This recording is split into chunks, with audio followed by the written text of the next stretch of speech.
Jungle music originated in London, England by black urban musicians.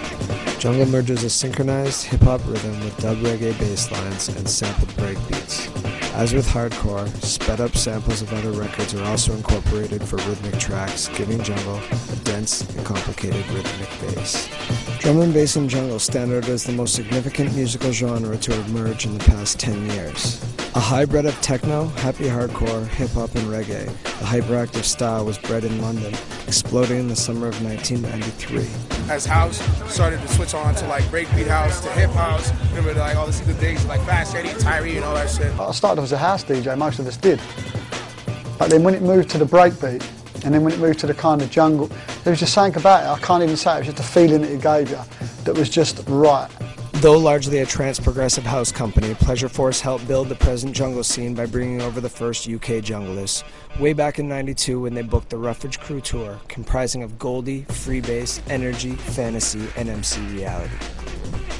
The 2 years following the Roughage Tour saw Toronto's hardcore scene develop fast. Jungle events with a booming list of local DJs grew larger and more frequent.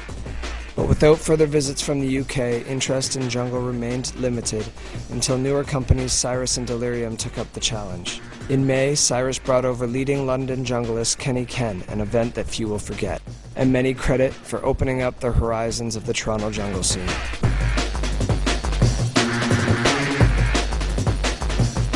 Kenny was the first DJ that came over, and he told me he came over and murdered him. Welcome to Cyrus. Right now, direct from London, England. We've got a man called Kenny Ken. Can we have some noise and applause? Can we have some noise?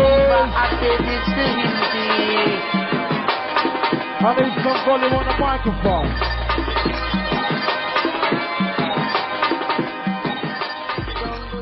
In the next 2 years, jungle grew immensely in the city.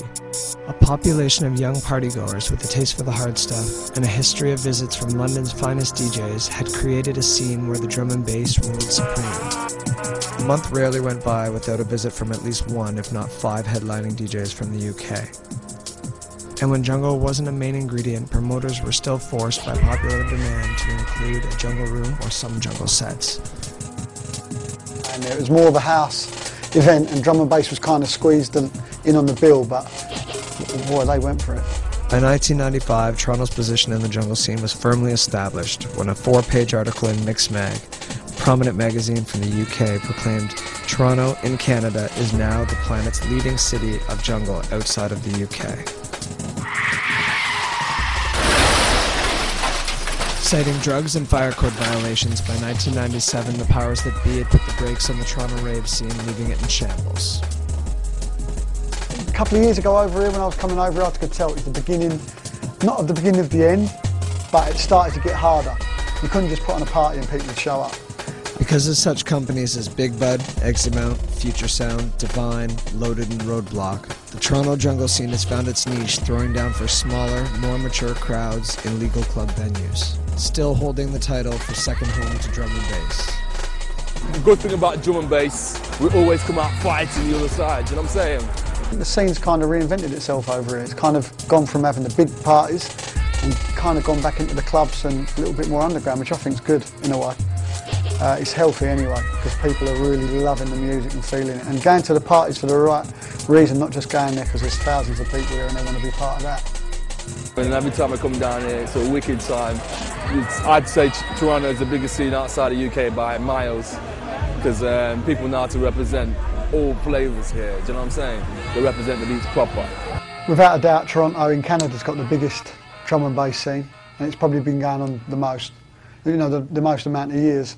Toronto's the #1 spot in North America ever to be known for drum and bass. Every time I come here, the vibe always seems to be amazing. It's funny, but every time I come here, everyone always tells me that it hasn't been that great lately and stuff like that. But every time I come here, the parties are always sold out.